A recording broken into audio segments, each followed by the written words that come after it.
তাকওয়া হচ্ছে পবিত্র রমজানুল মুবারকের আগে লেবুর হালি 20 টাকা, রমজানের ভিতরের লেবুর হালি 200 টাকা, এটার নাম হচ্ছে তাকওয়া, তাই না? কথা বলে না কেন? আছে না নাই?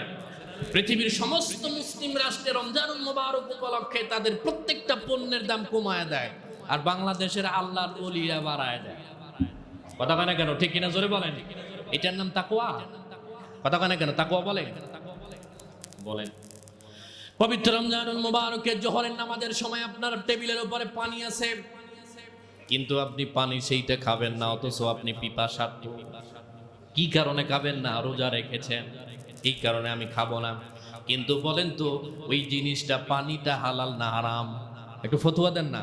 পানি হালাল না হারাম? হালাল। কিন্তু রোজার কারণে পানিটাকে আল্লাহ হারাম করে দিয়েছেন ইফতারের পর্যন্ত, তাই না? ইফতারের পরে এটা খাওয়া জায়েজ না হারাম? খাওয়া জায়েজ আছে। আল্লাহ রাব্বুল আলামিন পবিত্র রমজানুল মুবারকে খানা পিনা 15-14 ঘন্টা নিষেধ করে দিয়েছেন, এই জন্য আমরা খাই না, তাকওয়া অবলম্বন করেছি। আলহামদুলিল্লাহ, ঠিক আছে। রমজানুল মুবারকের ইফতারের পূর্ব মুহূর্তে 10-12 মিনিট সময় আছে। দাদা শুধু নাতিরে বারবার জিজ্ঞেস করে কয় মিনিট আছে, কয় 5 মিনিট। একটু পরে আবার জিজ্ঞেস করে কয় মিনিট, কয় 4 মিনিট, কয় মিনিট। দাদি নাতি রাগ করে ডাক দিয়ে বলে, দাদা তুমি একটু পানি খেয়ে নাও। বলে, পাগল হইছিস নাকি? আমি তো রোজা, খাওয়ার সম্ভাবনা নাই। কিন্তু আফসোসের বিষয় হলো আল্লাহ রাব্বুল আলামিন 15 ঘন্টা পানি আহার করা নিষেধ করে দিয়েছেন। ওই রোজাদার ব্যক্তি আবার সুদে টাকা লাগায়, এরকম রোজাদারও আছে না? না আছে। তাইলে পানি খাওয়াটা হারাম হলো তো 14 ঘন্টা, সুদ খাওয়া হারাম কত ঘন্টা? হ্যাঁ, আসতে কয় কি জন্য? আছে না নাই? নামাজি সুদখোর নাই? রোজা রাখে, সুদ খায়।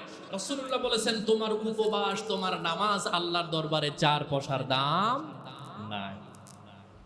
পবিত্র রমজানুল মুবারক পৃথিবীর সব রাষ্ট্রের মানুষগুলি বলেছেন, তোমরা ভালো কাজে প্রতিযোগিতা করো, এই জন্য অন্য মুসলিম রাষ্ট্রের লোকজন ক্ষতি হবে, এরপরেও তারা পণ্যের দাম কমায় দেয়।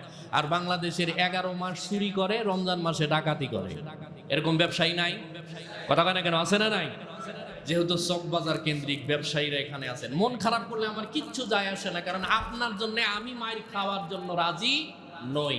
আমি আপনার জন্য প্রত্যেক জুমায় নয়, প্রত্যেক মাহফিলে আমি আমার বাজার ব্যবসায়ীদের জন্য দোয়া করি। কিন্তু এই নয় যে আপনি অন্যায় করবেন আর আমি আপনার জন্য আল্লাহর কাছে দোয়া করব, এরকমটা হওয়ার সম্ভাবনা নাই। পবিত্র রমজানুল মুবারকে এমন অবস্থা হয়, আপনি গ্রাম অঞ্চলে যান, আপনার বাড়ির ইফতারের টেবিলে কয়েক প্রকার আইটেম থাকে, কিন্তু আপনি যখন গ্রাম অঞ্চলে যাবেন, ছোলা বুটকারে কয় তারা জীবনে কোনোদিন খায় নাই। বিশেষ করে আমাদের চরাঞ্চলের কথা বলছি, শুধুমাত্র মুড়ি পানি দিয়ে ভিজায়া তারা ইফতার করে। খেজুর দূরের কথা, বড়ইও তাদের কপালে জোটে। আছে না নাই? জোরে বলেন, আছে? আচ্ছা বলেন, যারা লেবুর হালি বাড়ায় দিল দাম দিয়ে, এরা কি রোজাদার না বেরোজদার? রোজাদার না?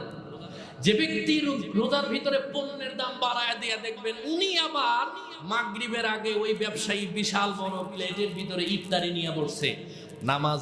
নামাজের আগে, ইফতারের আগে রাস্তা দিয়ে মানুষ যায়, হঠাৎ ইফতারের সময় হয়েছে, যে ব্যক্তি সিন্ডিকেট করে দাম বাড়াইছে, উনি আবার রোজাদারকে ডাকে যে আইসো আমার সাথে ইফতার করো। এরকম আজিব মুসলিম বাংলাদেশে নাই? কথা কেন? আছে না নাই? তাইলে রমজানুল মুবারকে পানাহার করা 14 ঘন্টা 15 ঘন্টা হারাম। আল্লাহ রাব্বুল আলামিন সুদ হারাম করে দিয়েছেন আজীবন। কথা কেন? ঠিক কিনা জোরে বলেন। তাইলে যে ব্যক্তি সুদ খাবার পরে রোজা রাখে, বোঝা গেল তিনি তাকওয়া সম্পর্কে জানে না। উনি জানে যে কোনো অসুবিধা নাই, সুদের যে বেনিফিট আমি পাবো, যে মুনাফা পাবো, এটা আমি রমজানের ভিতরে যাকাত দিলে আল্লাহ এটা জায়েজ করে দেয়। দেখ, কথা কেন? দেয়নি না। আল্লাহ রাব্বুল আলামিন সুদের 70টা গুনাহ বলেছেন, তার থেকে সর্বনিম্ন যেটা গুনাহ সেটা হলো আপন মায়ের সাথে জিনা করা। নাউজুবিল্লাহ, জোরে বলেন না। এটা আমি আপনাকে কটাক্ষ করে বলছি না, এই নেফাক যদি আমার ভেতরেও থাকে, এখান থেকে সিদ্ধান্ত নিজেকে পরিবর্তন করার দরকার আছে না নাই? আছে। সম্মানিত হাজির, আমাদের দেশের বর্তমান পরিস্থিতিতে এমন হয়ে গেছে, যে ব্যক্তি সরকারি অফিসে যিনি চাকরি করেন, রোজা উপলক্ষে তার ঘুষের পরিমাণ বাড়ে না কমে? কথা কেন? বাড়ে না কমে? অথচ তিনি রোজাদার। ট্রাকওয়ালার কাছ থেকে টাকা নেয় মাঝে মধ্যে, যদি 100 টাকা নিয়মিত নেয়, রোজার মাসে আসলে কয় 200 টাকা দে, কারণ সামনে ঈদের সময় আছে, আমারা দে। বলেন তো ওনার রোজা কি আল্লাহর দরবারে আছে না গেছে? এখান থেকে কি আপনি বের হয়ে আসবেন নাকি এই অবস্থাতেই থাকবেন? এই জন্য বলছি, ফলের ঝুড়ির ভিতরে ফল রাখা হয়, কোনোদিন ঝুড়ি ফল খায়া দেখে না, দেখে না।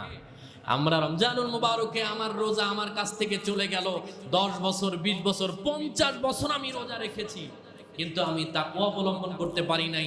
রোজার আগেও আমি সুদখোর, রোজার পরেও সুদখোর, রোজার আগেও আমি সিন্ডিকেটকারী, রোজার পরেও সিন্ডিকেটকারী, রোজার আগেও গুনাহ করি, রোজার পরেও গুনাহ করি। এতে বোঝা যায় রোজা আপনাকে পরিবর্তন করতে পারে না। সম্মানিত হাত, আমরা যারা উপস্থিত আছি, আমি আমার চকবাজারের ব্যবসায়ীদেরকে বলবো, আল্লাহ তাআলা আপনাকে 1000 কোটি টাকার মালিক বৈধভাবে বানাক, দোয়া করি। আমিন বলি, জোরে বলি আমিন।